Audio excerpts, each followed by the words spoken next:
última aula aqui falando das nossas forças principais para a gente começar a fazer alguns exercícios. E hoje a gente vai aprender um pouco sobre a força elástica. Bem, o que vem a ser a força elástica? A força elástica é aquela força presente em corpos que se assemelham a um elástico de modo geral ou uma mola. Esses corpos que eles podem estender e contrair, mas eles têm a habilidade de sempre querer voltar ao seu tamanho original. Então, por exemplo, digamos que eu tenha uma mola, ok? Uma mola, a princípio, ela tem um tamanho original. Ela tem um tamanho que, se eu não mexer nela, ela vai ficar daquela forma, com aquele formato, ok?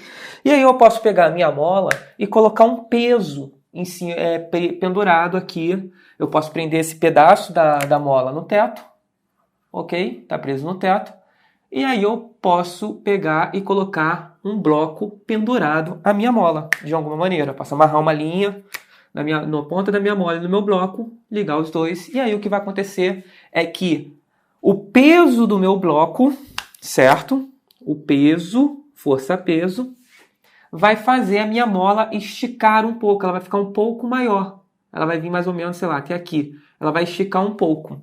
Esse valor aqui que ela estica é o que nós chamamos de distensão da mola. É o quanto ela muda em relação ao seu formato original, tá? Então, a força elástica, ela tem uma fórmula. A fórmula vai ser dada por essa expressão aqui, ó. Força elástica, que é como a gente costuma chamar de FEL, ou FL. Força elástica vai ser igual a menos K delta X. E aí ficam duas dúvidas. Primeiro, qual o significado das grandezas aqui, o K e o ΔX? E uma dúvida muito recorrente é por que tem esse sinal de menos. A força elástica é a única força, das que a gente listou até agora, que tem um sinal de menos. E isso tem uma explicação bem interessante. Assim como a força de atrito também é uma força que tem um sinal de menos, mas não é do nosso estudo agora, tá? Existem outras. Esse sinal de menos, ele vai fazer uma reorientação da nossa força quando a gente colocar o ΔX aqui dentro. Como assim? Se a gente parar para lembrar, quando eu escrevo um vetor qualquer, sei lá, um vetor A, basicamente ele tem três componentes. Ele vai ter um sinal de mais ou menos, ele vai ter o valor qualquer, um valor qualquer, e vai ter a direção, que pode ser I, J ou K. Um exemplo. Então a gente tem aqui o módulo, que vai ser o valor, pode ser 1, 2, 3, 4, 5. A gente tem a direção, certo? Que pode ser vertical, horizontal, direção Y, X, Z ou outra direção qualquer. E o mais e o menos funciona para indicar o sentido do vetor dado uma direção. Então, se eu tenho a direção vertical e eu doto que para cima é positivo, então se o meu vetor for positivo, quer dizer que ele está para cima. Se o meu vetor for negativo, quer dizer que ele está para baixo. E é essa função que vai ser dada, atribuída a este sinal de menos. Ele não vai fazer com que a minha força seja negativa, não é esse o objetivo. Ele vai fazer com que minha força seja positiva ou negativa, dependendo do ΔX. E aí entra, o que é o ΔX? ΔX é o quanto a minha força, é o quanto minha mola muda de tamanho. Como assim? Digamos que eu vou usar o experimento, digamos que eu tenha aqui, um experimento, certo? Eu tenho já estendido aqui. Aqui eu tenho minha mola. Essa mola, ela tem um tamanho para ela, certo? Ela tem um tamanho. Esse tamanho, aqui eu posso pegar uma régua e verificar que o tamanho é de aproximadamente, com uma régua eu posso vir aqui, o tamanho de aproximadamente uns 9,5 centímetros. Posso fazer usando uma simples régua, colocando lado a lado. E aí, este tamanho é o tamanho original da mola. Quando eu pego a mola e estico ela passa a ter um novo tamanho, certo? Vamos voltar aqui para o quadro. Então, o que acontece digamos que eu tenho aqui a minha mola, vou colocar aqui uma barra, como se fosse uma parede, e a minha mola está assim, ó, na horizontal. Ok? Ela tem um tamanho vou colocar 10 centímetros. 10 centímetros. Se eu pegar a minha mola e estender ela, certo? Note que esses 10 centímetros é contado partindo da ideia que aqui seja o zero. Então, se para lá é 10, aqui é 0, para lá é 10, obviamente, nesse sentido aqui, deve ser o positivo, correto? E aí o que acontece é o seguinte, quando eu estico a minha mola, pego minha mola e faço ela vir até um tamanho de 12 centímetros, por exemplo, ela vai ficar mais alongada. Vou colocar um desenho aqui embaixo agora com um pouco mais alongado. Ela vai ficar mais alongada, certo? Até aqui, 12. Só que o tamanho original dela é 10. O que acontece é que essa variação que ela sofreu, dado o seu tamanho original, é o que nós chamamos de ΔX. Aqui eu poderia indicar esse ΔX fazendo o quê? Final menos inicial. Quanto que é o final menos inicial? Vai ser 2. 12 menos 10, 2. Então o ΔX ele tem um valor 2. E quando eu calcular essa força, esse sinal negativo vai dizer que a minha força elástica, no final aqui eu vou calcular uma força, existe aqui o valor do K, que eu vou falar daqui a pouco, mas o K é sempre positivo, não importa. E aí, no caso, o ΔX é positivo, vai ficar 12 menos 10, e isso vai dizer, e vai chegar no final a um resultado negativo, porque esse negativo vai estar presente. Esse resultado negativo é um indicativo de que, se para lá é positivo, como está marcado na minha graduação aqui da minha direção, 0, 10, 12 para lá é positivo, e eu chego no final com uma força negativa, quer dizer que a força que a mola vai fazer, se ela estiver presa a um objeto, é no sentido negativo, é para cá. Ah, tá, Jackson, mas não poderia sempre dizer que ela é negativa? Não. Por quê? O que acontece é o seguinte, agora vamos considerar um outro caso, que é o caso seguinte. Quando eu pego a minha mola, presta bem atenção, minha mola ela tem um tamanho natural. Assim como eu posso esticar ela, eu posso comprimir ela. E aí as coisas mudam. E agora vocês vão entender a importância desse sinal negativo. Por quê? Se eu pegar a minha mola e comprimir ela, o que vai acontecer é o seguinte. Ela vai ficar, vamos dizer que ela fique com 5 centímetros, bem comprimida aqui, ó, com 5 centímetros. Certo? Mas qual é o tamanho natural dela? O tamanho natural dela é 10. E aí, quando eu pego aqui e calculo o ΔX, você pode falar para mim que o ΔX é 5. Mas, na prática, como se calcula o ΔX de verdade? ΔX é igual ao X final menos o X inicial.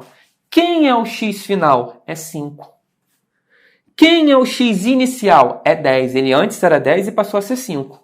Então, é 5 menos 10. E aí, qual o valor que eu vou ter aqui? Menos 5. O que indica que, na verdade, minha mola comprimiu. Quando o valor é positivo, quer dizer que ela esticou além do tamanho original dela. Quando o valor é negativo, quer dizer que ela comprimiu. E aí, olha só que super interessante. Como o ΔX ele vai assumir um valor negativo, certo? Quando eu colocar aqui na minha fórmula, o negativo do ΔX vai multiplicar com esse negativo e no final vou ter uma resposta positiva. O que isso indica? Que se eu comprimir a minha mola, a minha força, e eu coloco um objeto aqui na frente agora, ó, a minha força ela é positiva. Então vai fazer o que com o meu objeto? Vai empurrar para lá, certo? Porque positivo é para lá. Quando a mola estava esticada, a minha força dava negativo, porque o meu ΔX é positivo, aí tem esse negativo, aí a minha força dava o sentido contrário. Agora que minha mola está comprimida, o meu ΔX dá negativo. Com esse negativo vai dar positivo, e aí a minha força vai ser no sentido positivo. Então, essa é a importância desse sinal negativo, ok? E a gente já entendeu também o que seria o ΔX. Na prática, o que acontece é o seguinte. Eu tenho aqui minha mola, ela tem aproximadamente uns 9 centímetros, 10 centímetros, posso pendurar ela aqui, e eu tenho um objeto qualquer. Esse objeto ele tem um certo peso, nada mais é do que um potinho cheio de parafuso dentro. E aí eu posso pegar a minha mola e pendurar.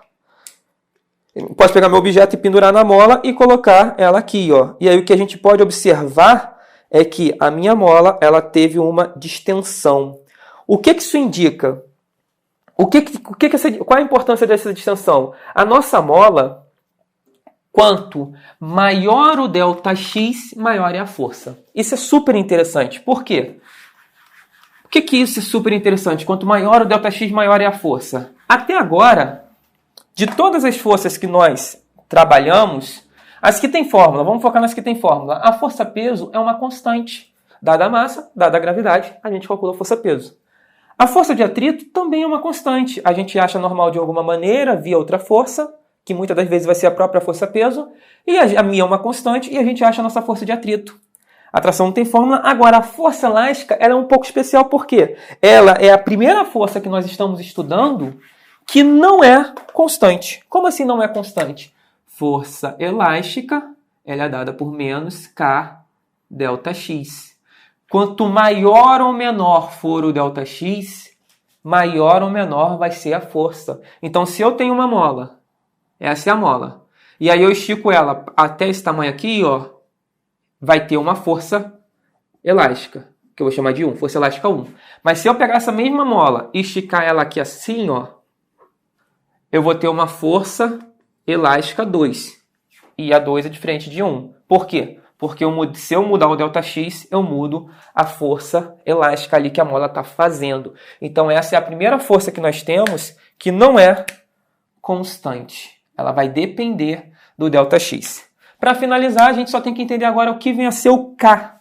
O que é o K? O K é a rigidez da mola. Existem vários tipos de mola. Existem molas muito rígidas e molas muito macias. Então, por exemplo, se eu pegar uma mola de amortecedor de carro e subir em cima, com certeza ela não vai sair do lugar. Ela vai mudar muito pouquinho, poucos milímetros. Por quê? Uma mola de carro tem um K muito grande. É um valor muito grande. Quanto maior o valor do K, mais rígida é a mola. E agora, eu tenho molas que são muito macias. E aí eu vou usar aqui o nosso próprio exemplo. Aqui, a minha molinha é uma espiral de caderno. Essa mola aqui. Ela tem um valor de K e ela é bem rígida comparado a essa outra mola aqui, ó. Essa mola, se eu pegar e colocar ela pendurada aqui e esse pequeno pezinho que tem poucas gramas, ok? Vou colocar ele aqui e deixar cair. Mesmo com um pezinho com poucas gramas, ele consegue esticar mais do que dobrar o tamanho da minha mola. Esse é o tamanho. Ele vai, ó, mais do que dobrar o tamanho da minha mola. Agora, se eu tentar colocar esse mesmo pezinho nessa outra mola aqui, que é uma espiral de caderno, a mola nem vai sair do lugar, ela nem vai esticar. Só não dá para fazer isso por causa que é muito grosso para eu colocar no meu pezinho, tá? Mas basicamente essa é a ideia. Existem molas que são muito macias, vamos colocar dessa maneira, fácil de comprimir ou de esticar. Quando isso acontece é porque o K é um valor pequeno. E existem molas muito rígidas, como por exemplo, até a suspensão de um carro, ok? Isso é o K, constante, é uma constante em geral. Na maioria das vezes vai ser dado para vocês, tá? Porque é uma característica da mola, mas pode acontecer de te darem o ΔX, dar diretamente a força elástica e pedir essa tal rigidez da mola. Tá bom? Eu espero que vocês tenham entendido que a força elástica a gente agora vai começar a fazer exercícios usando a força elástica. Deixa eu colocar aqui, ó, menos K ΔX é a fórmula.